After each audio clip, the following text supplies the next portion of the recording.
Summer nights are supposed to be peaceful, right? That's what I always thought. I'm a total night owl, so staying up late is my thing. Usually, it's just me, my cat, and the glow of my computer screen as I get lost in some game. But one night, that comfortable quiet was shattered, and I've never felt the same way about the dark since. It all started with a simple craving for a late-night snack. I live in an apartment complex, one of those places with a shared backyard. It's not huge, but it has a few trees scattered around. They're spaced out enough that you can usually see pretty clearly across the lawn, even at night. I remember padding down the stairs, my cat trailing behind me for a bit before getting distracted. The house was dead silent, the kind of silence that amplifies every little creak of the floorboards. As I got to the bottom of the stairs, I turned towards the kitchen. Our apartment has this little archway leading into it, and right next to that archway is a large window that looks out into that backyard. It was just a glance, a reflex really, as I walked past. But what I saw froze me in my tracks. Out there, in the deep shadows cast by one of the trees, stood a figure. It was hunched over, impossibly thin, with skin so pale it almost glowed in the faint moonlight. It looked skeletal, like it hadn't eaten in 100 years. I could see its long, spindly limbs, but it was the face, or lack thereof, that made my blood run cold. There was no nose, no mouth, just a blank, smooth surface. And the eyes, they weren't eyes at all. They were just black, hollow pits, voids that seemed to suck in all the light around them. In that single terrifying second, my brain screamed paranormal. Every ghost story, every creepypasta I'd ever read flooded my mind, and one rule stood out above all others. If you see something that is you and supposed to be there, you pretend you didn't. You don't let it know you've seen it. It's a primal instinct, a survival mechanism kicking in when faced with the unknown predator. So, with my heart hammering against my ribs so hard I was sure it could hear, I forced myself to act normal. I broke my gaze from the window, turned, and walked casually through the archway into the kitchen. My hands were shaking, my breath was shallow, but on the outside, I was just a guy getting a snack. I moved on autopilot. My brain was a frantic mess of what was that? What was that? But my body just went through the motions. I opened the pantry, grabbed a bag of chips, and then went to the fridge for a drink. The whole time, I could feel its presence. I couldn't see it, but I knew it was still out there, just beyond the wall. Its empty sockets, bite the window. The feeling of being watched was so intense, it was like a physical pressure on my skin. I didn't dare look back towards the window. Every fiber of my being wanted to run, to sprint back upstairs and lock myself in my room. But I knew that any sudden movement, any sign of fear, could be a death sentence. I had to finish the charade. After what felt like an eternity, I had my food and drink. I turned to leave the kitchen, my path forcing me to walk past that window one more time. This was the moment of truth. Primera de taluk. I could not know. I told myself it was just my imagination, that I was tired and my eyes were playing tricks on me. So, as I walked the archway, I risked a quick, sidelong glance. The spot under the tree was empty. The figure was gone. A wave of relief washed over me, but it was immediately replaced by a new, colder fear. Where did it go? And how did it move so silently? There was no sound, no rustling leaves, no snapping twigs. It had just vanished. That was my cue. The performance was over. The second I confirmed it was gone, I didn't care about being quiet anymore. I flew up the stairs, taking them two at a time, my snack and drink completely forgotten. I burst into my room, slammed the door shut, and fumbled with the lock, my trembling fingers barely able to work it. I threw myself onto my bed, my back pressed against the wall, staring at the door as if that thing could just phase right through it. My mind was racing, trying to process what I'd just witnessed. The image of that pale, emaciated creature with its soulless black pits for eyes was burned into my brain. The first thing that came to mind was Skinwalker. The descriptions fit, the unnatural stillness, the sheer terror it inspired. But then I hesitated. I'm on the East Coast. Skinwalker lore is rooted in the Southwest. It didn't quite add up. My frantic late-night research sickling me down a rabbit hole of other cryptids. Maybe it was a wind. They're known for their gaunt appearance. Or maybe a rake. The description of the pale skin and the black, hollow eyes seemed to match some of the stories. But honestly, putting a name to it didn't make it any less terrifying. It just confirmed that I had seen something truly unnatural. Something that exists in the shadows of our world. For the rest of the night, I didn't sleep. I sat there, wide awake, listening to every sound. My eyes glued to the window, half expecting to see that pale face staring back at me. The night was uneventful, but the fear lingered. Weeks went by, and life slowly started to feel normal again. I tried to convince myself it was a waking nightmare, a product of a tired mind. I avoided looking out that kitchen window at night, and I made sure my late-night snack runs were quick and purposeful. I almost had myself convinced. Almost. Then, about a month later, it happened. It was around 2 in the morning, and I was just about to fall asleep when a sound from outside ripped through the silence. It was a scream, but it wasn't human. It wasn't an animal, either. It sounded like the shriek of a person in pure agony, mixed with the guttural, bestial roar of some wild predator. It was a sound that didn't belong in this world. A sound of pure, unadulterated pain and rage. It echoed through the night, and then, as quickly as it started, it stopped, leaving an even more terrifying silence in its wake. I lay there, frozen in my bed, knowing, with absolute certainty, that the thing I saw in my backyard was still out there, and it was letting us know it was still hungry. Thanks for listening, and don't forget to like and subscribe for more stories. Stay safe out there. The late afternoon sun was already dipping behind the peaks as I pulled into the nearly empty parking lot of the Maroon Bells trailhead. I was hoping for one last hike before the season truly turned. A final taste of that crisp Colorado air. Only 2 other cars were there. One a beat-up Subaru, the other a dusty pickup truck. I grabbed my pack, locked my car, and headed for the trail, feeling that familiar thrill of solitude and nature. The hike was incredible. The aspens were a fiery gold, and the air was so clean it felt like a tonic. I pushed a little farther than I'd planned, mesmerized by the scenery. By the time I turned back, the sky had bruised into a deep twilight purple, and a sudden chill had descended. I picked up my pace, the familiar trail now looking alien and shadowy in the failing light. My footsteps crunched loud in the silence, and the wind, whispering through the pines, sounded almost like voices. When I finally saw the glow of the parking lot lights through the trees, I breathed a sigh of relief. But as I broke through the last line of pines, the relief vanished. The lot was completely empty now. My car stood alone under the sickly orange glow of a single security lamp. The Subaru and the pickup truck were gone. A strange feeling, a primal sort of unease, settled in my stomach. It just felt wrong. It was too quiet. I fumbled for my keys, my fingers clumsy with cold. The click of the unlock button echoed unnaturally loud in the stillness. As I reached for the driver's side door, a sound froze me in place. A soft, wet scraping sound coming from the far end of the lot, from the dense darkness where the woods began again. I squinted, trying to make out what it was. At first, I thought it was a deer or maybe a coyote, but the movement was all wrong. It was lurching, dragging something. My heart started hammering against my ribs. I told myself it was just an animal, that my tired mind was playing tricks on me, but I couldn't tear my eyes away.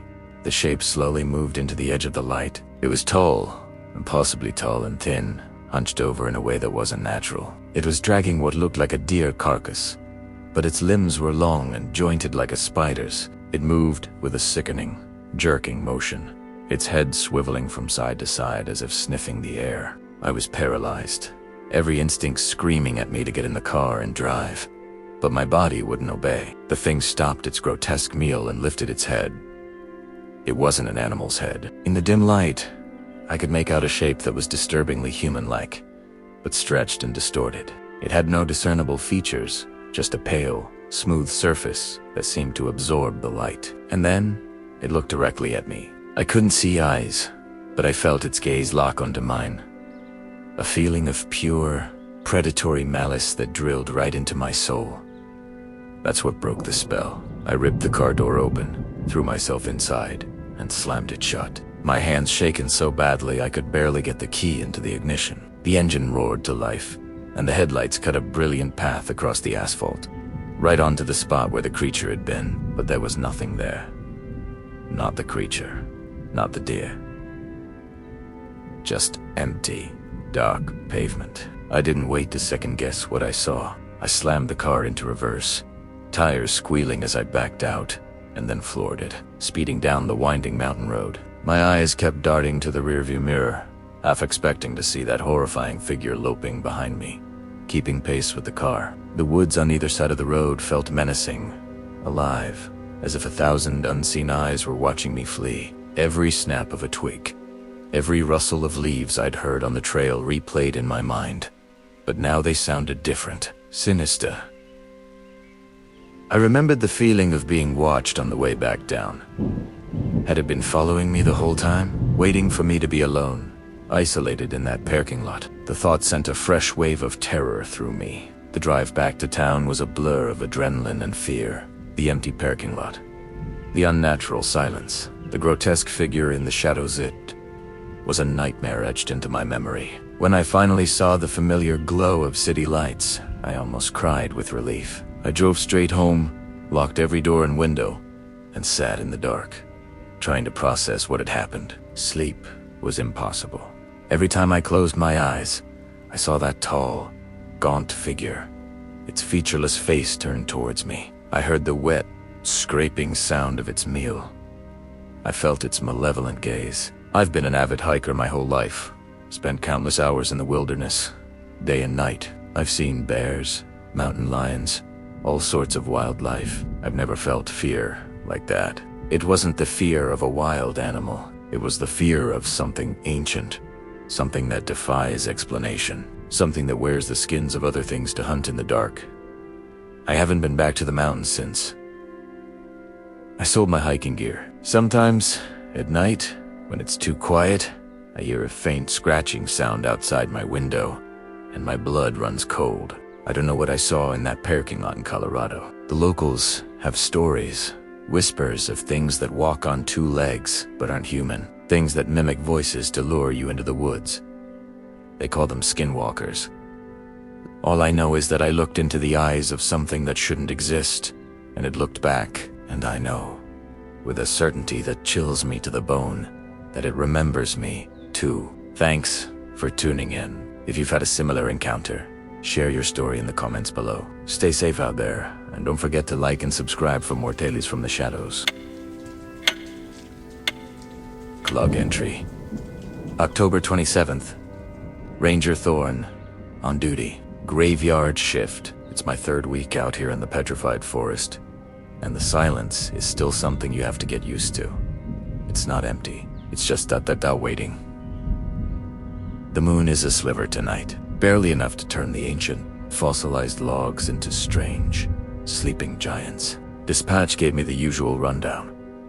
Check the perimeter. Make sure no late-night adventurers are trying to snag a piece of rainbow wood, and keep an eye out for anything unusual. Out here, unusual has a pretty broad definition. The night started quiet. The wind whispers through the sparse junipers, and the air carries the scent of dust and ozone. Around 1 a.m., I was doing my loop near the Crystal Forest Trail when the radio crackled. It was Sarah from dispatch. Her voice was a little shaky. She said they'd gotten a call about an hour ago. A hiker, a young guy, hadn't returned to his car at the designated time.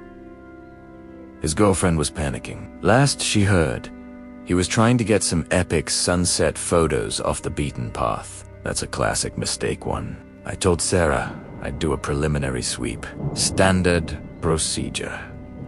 You drive the main roads, flash your spotlight into the darkness, call out their name. You don't go charging into the wilderness after them. Not at night. The desert is unforgiving. Every shadow looks like a ravine.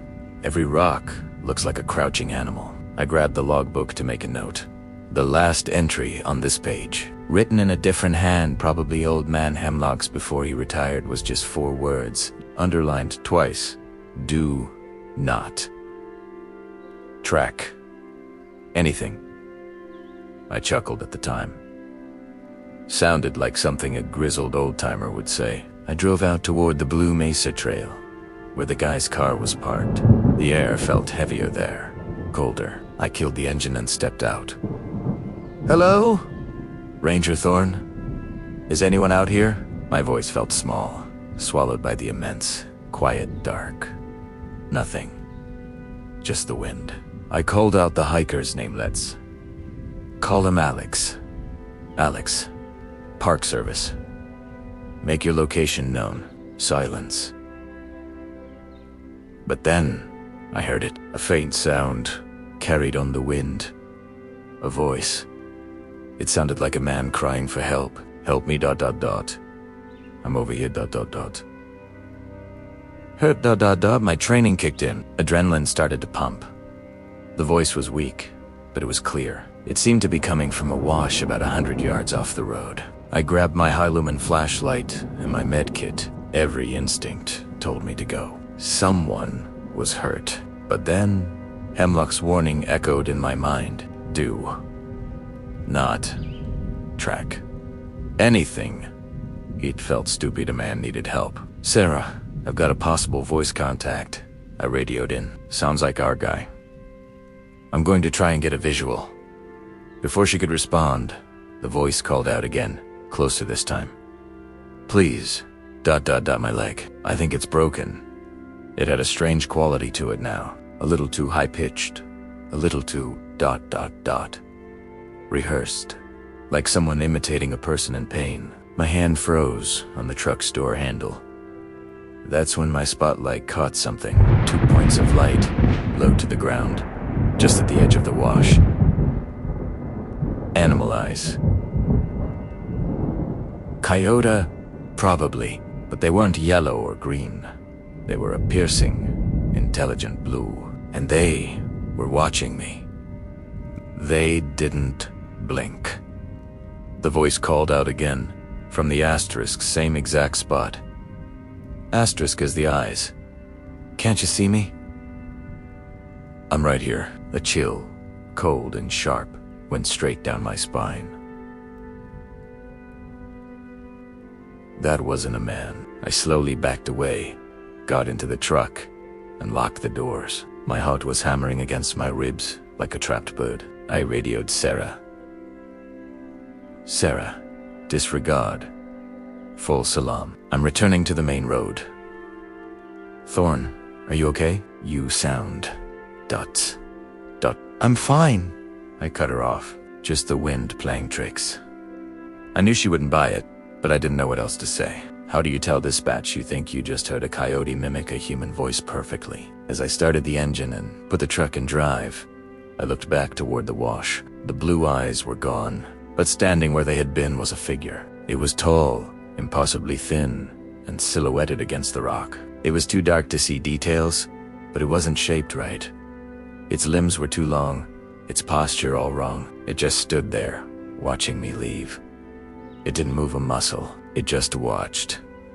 I spent the rest of the night driving the paved loops, my eyes glued to the mirrors. Every shadow seemed to twist and reform into that tall, wrong shape. The desert no longer felt empty. It felt occupied. I thought about the missing hiker, Alex. I thought about him being out there with ... that the help me calls didn't come again. The silence that followed was somehow worse. When the sun finally started to bleed over the horizon, painting the petrified logs in hues of orange and pink, it didn't bring relief. It just felt like a temporary reprieve. Search and rescue arrived at dawn. They found Alex's camera first, smashed at the bottom of a shallow ravine. They didn't find him, not that day, not the next. He just vanished. Later that week, I was looking through some old incident reports in the station. I found one from Hemlock's time, about a decade ago. Another missing person, a tourist who wandered off. In the margins, Hemlock had scribbled a note. Heard it again. The voice that calls for help. Stayed in the truck, warned the new kid not to follow sounds at night. Beneath it, he'd written the same 4 words I saw in the logbook. Do not track anything. I don't know what's out there in the painted darkness of this forest. The Navajo have stories, of course. Stories about things that can wear a man's voice, like a coat. Things that can change their shape and lure you away from the safety of the firelight. They say you should never answer a voice you don't recognize in the wilderness, especially at night. I understand that now. This place is ancient, and it holds ancient things. And some things are best left unfound. I'm requesting a transfer tomorrow. Thanks for tuning in to this log entry. If you felt that chill down your spine, hit that like button and subscribe for more tales from the graveyard shift. Stay safe out there, and always stay on the trail. Have you ever heard a sound so wrong, so out of place, that it made the hair on your arms stand up and your blood run cold? Primera A, B, and I wish I hadn't. It was the sound that led me into the heart of a nightmare, deep beneath the Arizona desert, in a place where the earth itself holds its breath. It all started with a bet. My buddy, Leo, and I were urban explorers, or at least, that's what we called ourselves. We are mostly just bored 20-somethings looking for a thrill. We'd heard whispers about the old Black Mesa uranium mine, abandoned since the 70s. The place was a local legend, not just for the radiation warnings plastered all over the fence, but for the stories. Tales of prospectors who went in and never came out, of strange lights in the sky above the entrance, and of whispers carried on the wind. Old Navajo folks in the nearby town would just shake their heads and mutter. Some places are best left to the dust. Leo, of course, thought it was all a big joke. He found an old map online, a supposed layout of the upper levels. $100 says we can get to the main elevator shaft and back in under 3 hours. He'd challenged me, grinning like an idiot. I was hesitant, but the lure of adventure and proving Leo wrong for once was too strong. So, last Saturday, under the pale light of a sliver moon, we cut a hole in the chain-link fence. The air that hit us from the mine's gaping maw was stale and cold, carrying the faint, metallic temps of decay. It was like the earth had exhaled a lungful of ancient secrets. We clicked on our headlamps, their beams cutting sharp cones through the oppressive darkness. The entrance tunnel was wide, reinforced with thick wooden beams and rusting steel. Our boots crunched on gravel and dust that hadn't been disturbed in decades. The silence was the first thing that got to me. It wasn't just quiet. It was a heavy, suffocating silence, as if the very air was too dense for sound to travel. We pushed deeper. The map was surprisingly accurate. We passed collapsed side tunnels and derelict ore carts, frozen in time. Graffiti from other explorers, most of it years old, covered the walls. "Don't look back," one scroll warned. Leo just laughed and took a picture. About an hour in, we found what we were looking for. The main vertical shaft, a black hole that plunged into the planet's guts. A rickety-looking cage lift hung suspended by thick, rusted cables. This was our goal. "See? Easy peasy," Leo said, his voice echoing unnaturally in the vast chamber. He was about to suggest we head back when we heard it. It started faint, a low, mournful hum that seemed to come from everywhere at once. It wasn't mechanical. It wasn't human. It was a siren, a slow, wailing cry that rose and fell in a haunting cadence. It was the most beautiful and terrifying sound I'd ever heard. It resonated in my bones. A siren's call promising what? We looked at each other, our bravado gone, replaced by a primal fear. "What is that?" I whispered, my voice trembling. "Probably just the wind in a shaft," Leo said. But he didn't sound convinced. His eyes were wide, darting into the darkness around us. The siren wailed again, closer this time, and it was followed by something else. A whisper. It was soft, like the rustle of dry leaves, but it was clear. It sounded like my mother. "Michael," it whispered. "Come home, honey. It's late." I froze. My mom had passed away 5 years ago. My blood turned to ice water. I looked at Leo, whose face was a mask of pure terror. "Did you hear that?" He nodded slowly, his Adam's apple bobbing. It sounded like my dad," he choked out. "He called me Leo, but no one's called me that since I was a kid." The siren's song swelled, wrapping around us, and the whispers multiplied. They were voices of our past, of lobodons calling to us from the darkness, beckoning us deeper. It was a cruel, psychological trap, and it was working. Part of me, a deep, grieving part, wanted to follow that voice, wanted to see my mom again, no matter how impossible it was. But then, another sound cut through the chorus of phantom whispers. A scratching. It was the sound of claws on rock, coming from a tunnel just to our left. It was a rhythmic, deliberate sound. Scrape, scrape, scrape. And then, a low growl that was nothing human. It was guttural, predatory. "We need to go."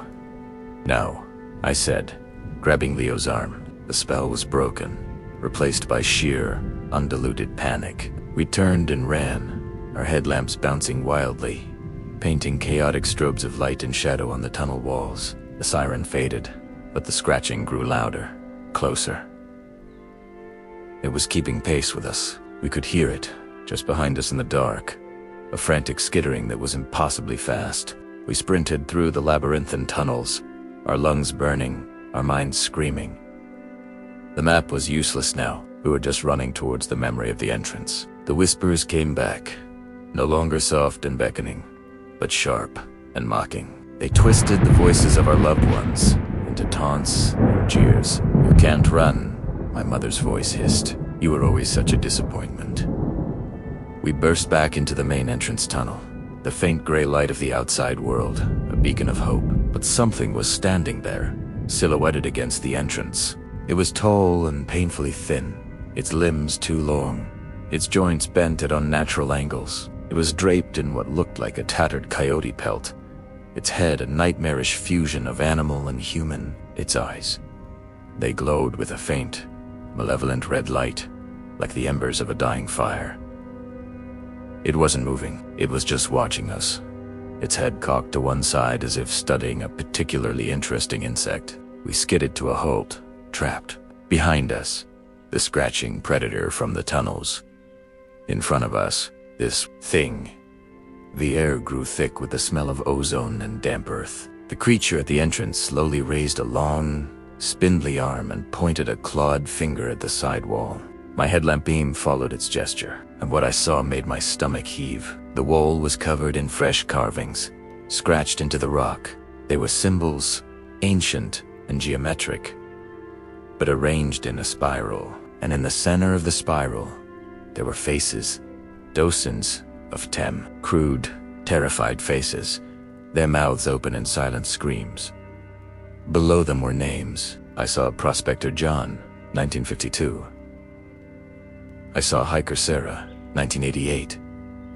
And I saw newer ones. Chris and Amy, 2017. It was a gallery of the lost, the minds, victims. Then, the creature did something that will haunt me until my dying day. It opened its mouth, a jagged slash in its horrifying face, and the siren's call poured out.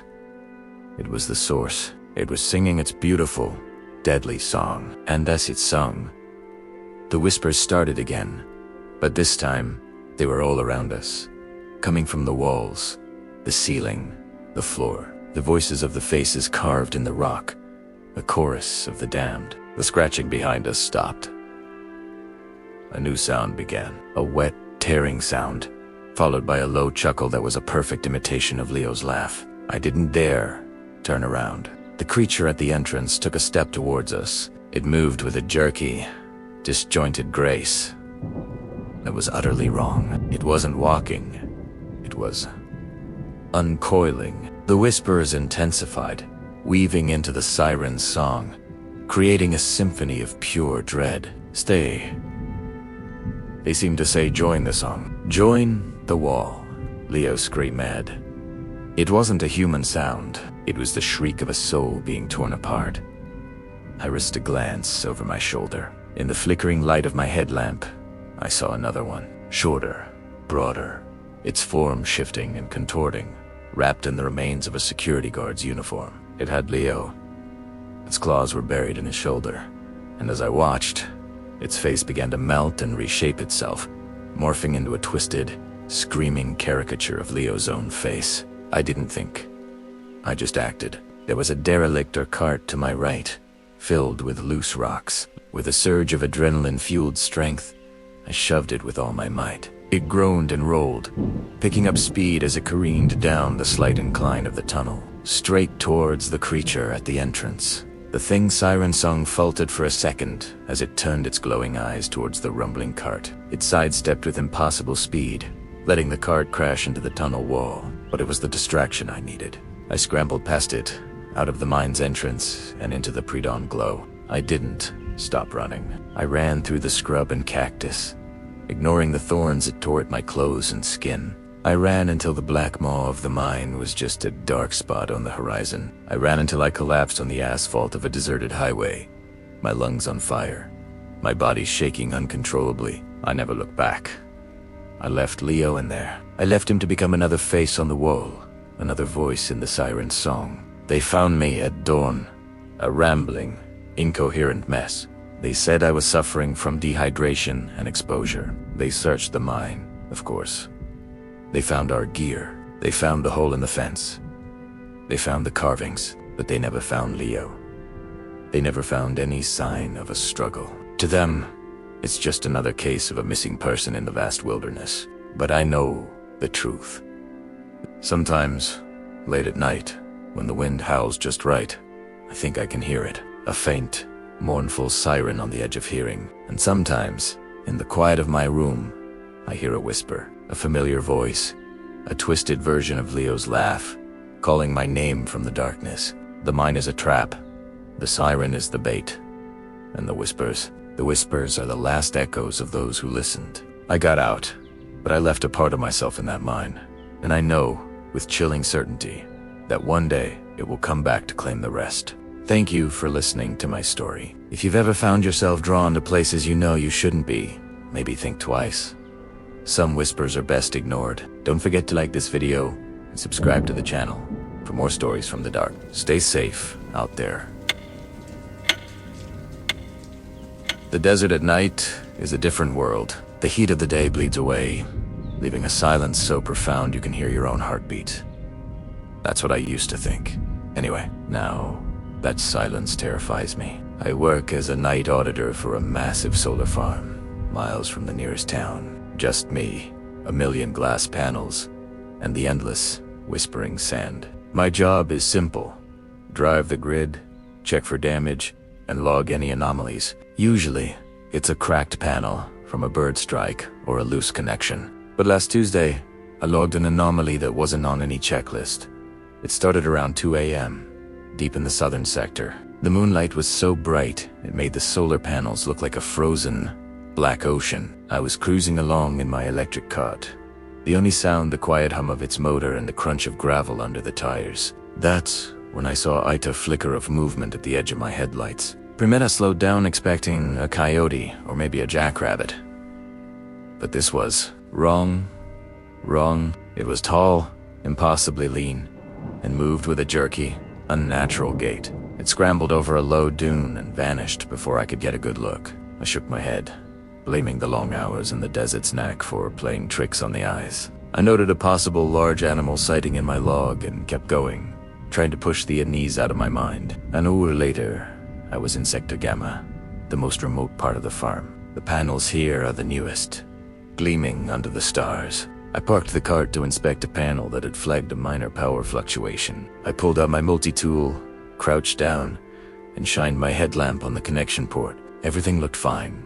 As Primetta stood up, I caught my reflection in the dark, mirror-like surface of the panel. The moonlit sky, the endless rows of glass, and me a lone figure in a high-waist jacket. But then, my blood ran cold. In the reflection, just over my shoulder, a face was staring back. It wasn't human. The eyes were too wide, too dark, and they glowed with a faint, predatory light, like a deep-sea creature. The mouth was stretched into a grotesque, impossibly wide grin, filled with teeth that were too long, too sharp. Its skin looked like stretched, sun-baked leather. I froze, every muscle in my body screaming to run, but my feet felt bolted to the ground. I could feel its presence behind me, a palpable cold that had nothing to do with the night air. I could almost smell it, a dry, dusty scent, like an old tomb. mixed with something sickly sweet, like rotting meat. My heart was hammering against my ribs so hard I thought it would break them. I didn't dare turn around. The face in the reflection was all I could see, its horrifying grin seeming to widen as it watched me. I forced myself to take a slow, shaky breath. Don't look away from the reflection. Don't let it know you see it. That was the only thought I could form. The face in the panel tilted its head, a slow, deliberate movement that was utterly wrong. A low sound scraped through the silence, a guttural clicking, like stones being knocked together. It was a sound of mimicry, a failed attempt at language. Then, a voice whispered right behind my ear, a dry, raspy imitation of my supervisor's voice. Everything. Okay. Out there, Ben. My supervisor's name is Dave. My name is Mark. It had heard our radio check-ins. It was learning. That, bro, the spell, pure, unadulterated terror flooded my system. I didn't scream. I didn't have the air. I just spun around and I didn't look back. I threw myself into the cart, fumbling with the ignition key with trembling hands. The engine would to life, and I slammed my foot on the accelerator, tearing away into the darkness. As I sped down the narrow service road, I risked a glance in the side mirror. It was there, keeping pace with the cart, running on all fours with a speed that defied nature. Its long, spindly limbs pumped like pistons, and its head was craned towards me, that same terrible grin plastered on its face. It wasn't just chasing me, it was toying with me. It could have caught me at any moment. I swerved frantically, my mind racing. The main gate was miles away. I wouldn't make it. Then I remembered the old maintenance shed, a reinforced concrete bunker from the farm's initial construction phase. It was less than half a mile away. It was my only chance. I veered off the main path, bumping over the rough desert floor, praying the cart wouldn't flip. The creature followed, its clicking laughter echoing behind me. It sounded like a hyena, choking on gravel. I could see the shed now, a squat, dark shape against the horizon. I floored it, the cart groaning in protest. I skidded to a halt, jumped out while it was still moving, and ran for the heavy steel door. I fumbled with the lock, my hands slick with sweat. The clicking was getting closer, louder. The lock finally gave, and I threw myself inside, slamming the heavy door shut just as a massive weight slammed against it from the outside. The impact shook the entire structure. I scrambled to slide the heavy deadbolt into place. A second later, another thunderous boom echoed through the small space. Then, another. It was trying to break the door down. Primera vez que dawai, my flashlight beam dancing wildly on the concrete walls. Then came the scratching, a high-pitched, metallic screeching as its claws raked down the steel door, leaving deep gouges. And then the voice started again. It cycled through voices it must have overheard on the radio. A female dispatcher's voice, distorted and hollow. Unit 4, what's your 20? Then a gruff maintenance worker.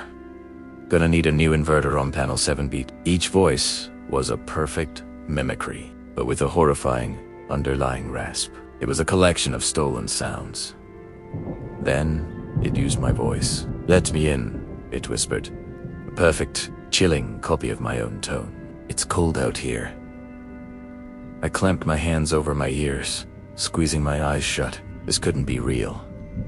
It was a nightmare, but the thudding against the door, the scraping claws, the stolen voices, they were all too real. The assault on the door continued for what felt like an eternity. Boom. Scrape. Whisper. Over and over. I huddled in the far corner, watching the door, expecting it to buckle at any moment. Then, as the first hint of dawn began to lighten the sky, it stopped. The silence that followed was more terrifying than the noise. I stayed there, frozen, for another hour, until the sun was fully up, streaming through the small, barred window. I finally mustered the courage to unbolt the door and peek outside. The desert was calm, bathed in the gentle morning light. There was nothing there, no creature, no tracks, nothing. But the door told a different story. It was covered in deep sabaque gugas, and a large dent marked the spot where the creature had slammed against it. I got on the radio and called my supervisor, my voice barely a whisper. I told him I was sick, that I had to leave. I couldn't tell him the truth. Who would believe me? I quit that day. I packed my things and drove until the desert was just a shimmering line in my rearview mirror. I still have nightmares. I see that face reflected in every dark window, every polished surface. I hear that clicking sound in the dead of night. I know what I saw. The desert doesn't just play tricks on your eyes. It holds ancient things, things that watch and wait. And sometimes, in the dead of night, they come out to play, wearing the faces and voices of those they hunt. I was lucky to escape with just a story, but I'll always wonder, when I look in the mirror, whose face might be looking back from just behind me. Thank you so much for listening to my story. If you've ever had a strange encounter in the middle of nowhere, I'd love to hear about it in the comments. And if you enjoyed this, please consider liking this video and subscribing to the channel for more stories from the dark corners of the world. Stay safe out there. I've always been a bit of a skeptic. Ghosts, ghouls, things that go bump in the night. I figured there was always a rational explanation. A loose floorboard, the wind, an overactive imagination. That all changed last Tuesday. It was a day that started like any other. I was on a solo road trip, a much-needed escape, driving through the vast, empty landscapes of northern Arizona. The sun was setting, painting the desert in hues of orange and purple. It was breathtakingly beautiful, but also deeply isolating. I pulled into a remote rest stop, the only sign of civilization for miles. The building was old, a bit run down, with flickering fluorescent lights that hummed a lonely tune. I was the only one there, or so I thought. I went into the restroom, which was eerily clean but had a strange, heavy silence to it. You know that feeling when you're alone, but you don't feel alone? It was exactly like that. I washed my hands, looking at my tired reflection in the large, slightly grimy mirror. To commemorate the trip, I decided to take a quick mirror selfie. Just a silly little snapshot. I pulled out my phone, smiled, and snapped the picture.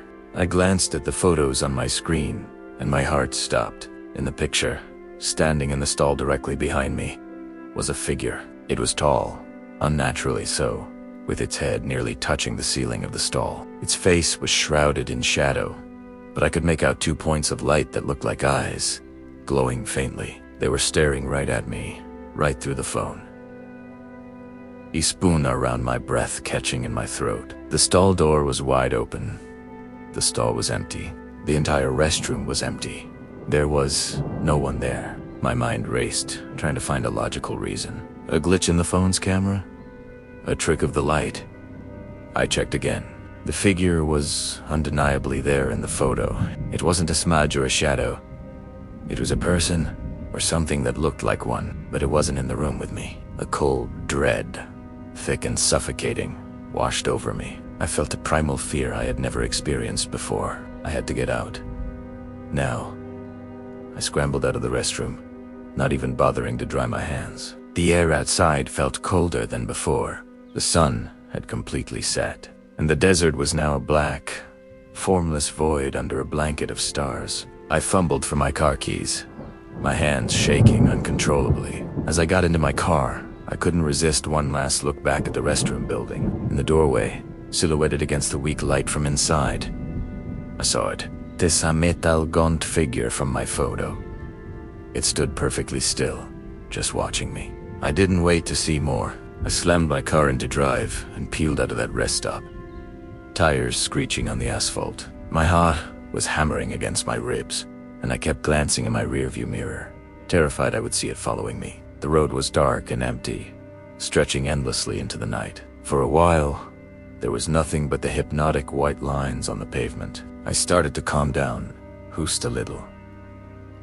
Maybe it was all in my head. Maybe I was just exhausted from driving. Then, I saw something in my side mirror, a shape, moving with incredible speed, keeping pace with my car on the side of the road. It was running on all fours, its movements jerky and unnatural, like a puppet being pulled by strings. its long limbs stretched and contorted as it galloped through the sagebrush, its form flickering in and out of the reach of my headlights. It was the figure from the restroom. I floored the accelerator, pushing my old car to its limit. The speedometer needle climbed, but the creature kept pace, effortlessly. It was toying with me, its head lifted, and even from that distance, I could see those same 2 points of light, those glowing eyes, fixed on me. It let out a sound then, a sound that wasn't animal or human. It was a high-pitched, chittering shriek that cut through the roar of my engine and chilled me to the bone. It was a sound of pure malevolence. Panic seized me. I was in the middle of nowhere, with no one to help, being hunted by something that shouldn't exist. I swerved the car, my mind a blur of fear. I didn't know what to do. I just knew I couldn't let it get me. Then, up ahead, I saw the faint glow of lights. A town. Civilization. Hope surged through me. I pushed the car harder, praying it wouldn't give out. As I got closer to the town's lights, I risked a glance in the mirror again. The creature was falling back. The closer I got to the edge of the town, the slower it became, as if the light itself was a barrier. As I crossed the town limits, I looked back one last time. It had stopped at the edge of the darkness, a tall, skeletal silhouette against the desert night. It stood there, watching, before melting back into the shadows. I drove straight to the first brightly lit motel I could find and checked in, my hand still trembling as I signed the register. I locked the door, bolted the chain, and shoved a chair under the doorknob. I didn't sleep that night. Every creak of the building, every distant sound, made me jump. I kept my phone clutched in my hand, staring at that horrifying picture. The tall figure, the glowing eyes. I had deleted it, of course, almost immediately after I got to the motel. I swiped my gallery, hoping it was gone for good. But it was back. The photo was there, as if I'd never deleted it at all. I tried deleting it again and again. Every time, it would reappear. It was like a virus, a digital ghost haunting my phone. But it wasn't just on the phone. In the corner of the motel room mirror, I'd catch a flicker of movement, a tall shadow just at the edge of my vision. When I'd turn to look, there was nothing there. I started hearing noises too, a faint scratching at the window, a low, guttural whisper that seemed to come from the vents, speaking my name. It had followed me, not physically, but it was still with me, tethered to me through that single, cursed photograph. The next few days were a living nightmare. I drove nonstop, trying to put as much distance as I could between myself and that desolate stretch of Arizona highway, but the feeling of being watched never left. The photo kept reappearing on my phone. The whispers grew louder. Sometimes, I'd hear a voice that sounded exactly like my mother or my best friend, calling to me from another room. But I was always alone. It was trying to lure me, to trick me. It was learning. I knew I couldn't live like this. The lack of sleep and constant fear were breaking me down. I remembered stories my grandfather, who was part Navajo, used to tell me. Stories about shapeshifters, malicious beings that could mimic people and animals. Skinwalkers. He said they were drawn to negativity and could attach themselves to people, tormenting them. He said they were masters of imitation. The memory sent a shiver down my spine. The restroom, the figure in the photo. The creature running alongside my car. The voices, it, all fit, desperate. I drove until I found a small town on a reservation. I found an elder, a quiet, wise-looking man, and hesitantly told him my story. I showed him the picture on my phone. He didn't look surprised or skeptical. He looked grave. He told me I had encountered something ancient and evil. He said the creature had marked me through the mirror in the photograph. Mirrors, he explained, could sometimes be portals, and myself it had been an invitation. The creature was now tied to my reflection. He performed a ceremony. A blessing meant to cleanse me and sever the connection. He burned sage and chanted in his native tongue, his voice a low, powerful hum that seemed to push back the shadows in the room. He took my phone and, after a final prayer, placed it in the heart of a small, sacred fire. I watched as the plastic melted and the screen warped. The the image of the creature contorting one last time before being consumed by the flames. For the first time in over a week, I felt a sense of peace. The oppressive weight I had been carrying seemed to lift. The feeling of being watched finally faded. The elder warned me to be careful, to respect the old places, and to never ever take pictures of my reflection in places where the veil between worlds is thin. I left that reservation a different person. I'm not a skeptic anymore. I know there are things in the dark corners of the world that we are meant to understand. Things that watch and wait, and I know that sometimes when you take a picture, you might capture more than you bargained for. So next time you're alone in an old restroom and you pull out your phone for a selfie, just stop. Look behind you first. Make sure you're really alone, because what you see in the picture might not be in the room with you, but it might just follow you home. Thanks for listening, and please be safe out there.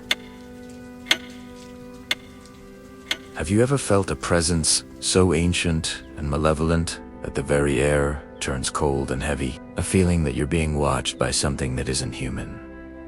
Something that's been walking the earth long before our cities were ever built. I have, and I wish I never had. It happened last fall, just outside Amarillo, Texas, in the vast, unnerving emptiness of the Panhandle Plains. My name is Alex and I work for the Parks and Wildlife Department. It was supposed to be a routine job, installing a new infrared trail counter on a remote hiking path. My partner, Ben, and I had done this 100 times before. You set up the device, you test it, you pack up, and you go home.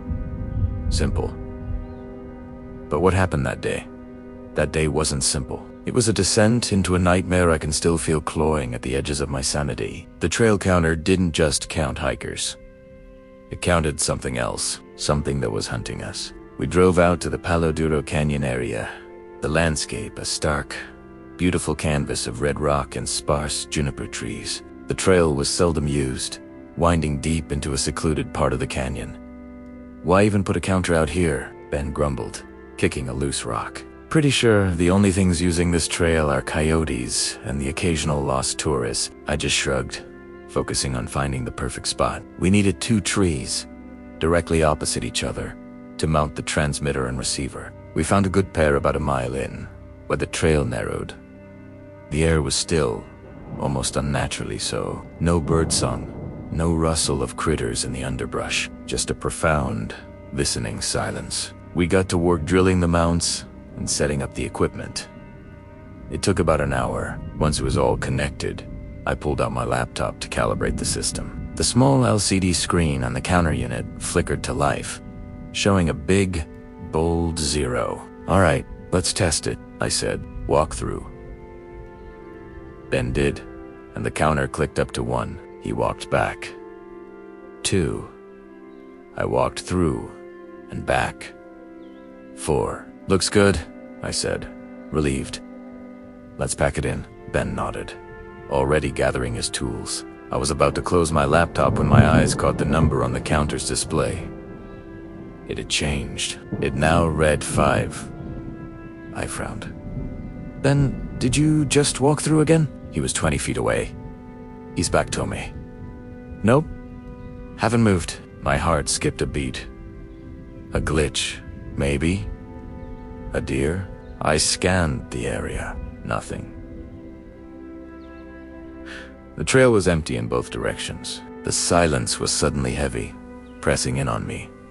I tried to shake it off. Weird, I muttered, making a note to check the sensor's sensitivity logs later. I typed a command to reset the counter back to 0. As we finished packing our gear, I glanced at it one last time. The number was 7. My blood ran cold. Ben, I said, my voice barely a whisper. Look. He walked over, his easygoing demeanor vanishing as he saw the number. What the hell? 7? We both stood there, frozen, staring at the small device. We hadn't moved.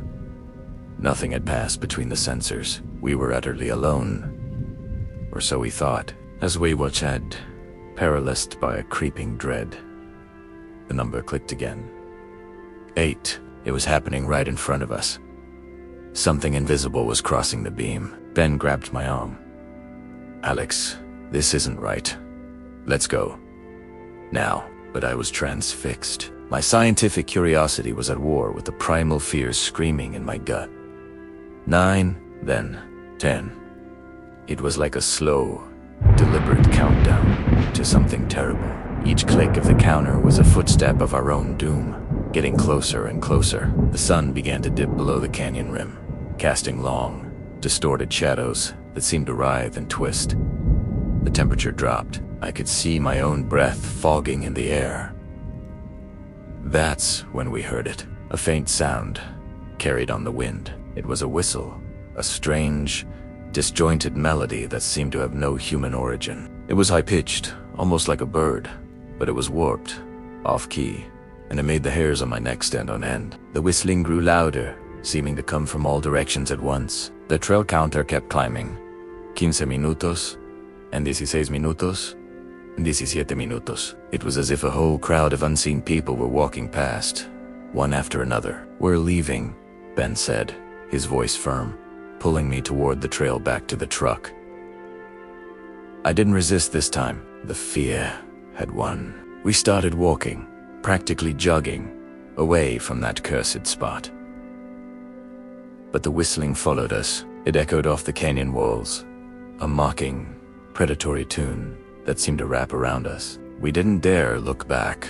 We could feel eyes on us, a heavy, malevolent gaze that promised pain. Every rustle of leaves, every snap of a twig sent a fresh wave of panic through me. Was it behind us? Was it in the trees? Suddenly, a sound ripped through the air that was not a whistle. It was a scream, a perfect imitation of a woman's terrified scream. It came from the direction we were heading, up ahead on the trail. We stopped dead in our tracks, our hearts pounding against our ribs. "What was that?" Ben whispered, his face pale. Before I could answer, another sound came from behind us, back the way we came. It was a child, crying, a desperate, heartbroken sob. They were flanking us. Whatever this thing was, it was trying to lure us, to kung fu shoes, to play with us. It was mimicking human sounds of distress to draw us into a trap. And then, the most terrifying sound of all. From the dense thicket to our right, we heard my own voice. It was me, but not me. The voice was hollow, distorted. It called out, "Ben, where are you?"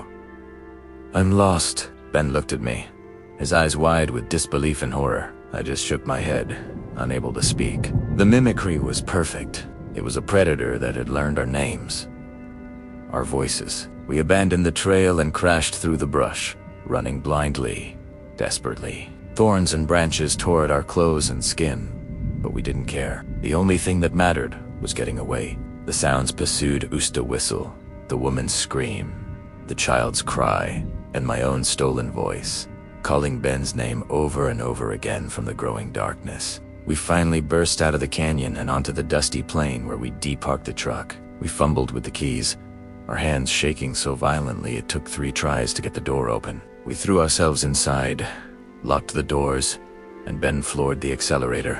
We didn't slow down until the lights of Amarillo were a comforting glow on the horizon. We never spoke about what to put in the official report. How could we? Equipment? Malfunction? We both knew what we had encountered.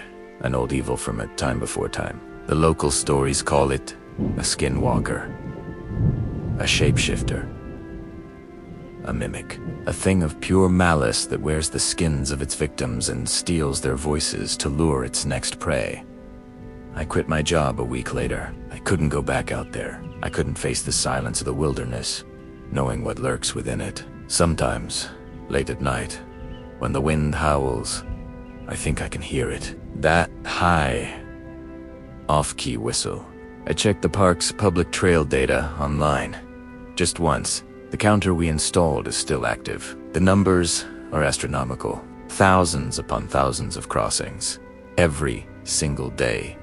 On a trail that no human ever uses anymore. The tally just keeps climbing, counting the footsteps of something that stands still, waiting in the Amarillo Plains. So if you're ever out hiking, and you hear a familiar voice call your name when no one is there, don't answer.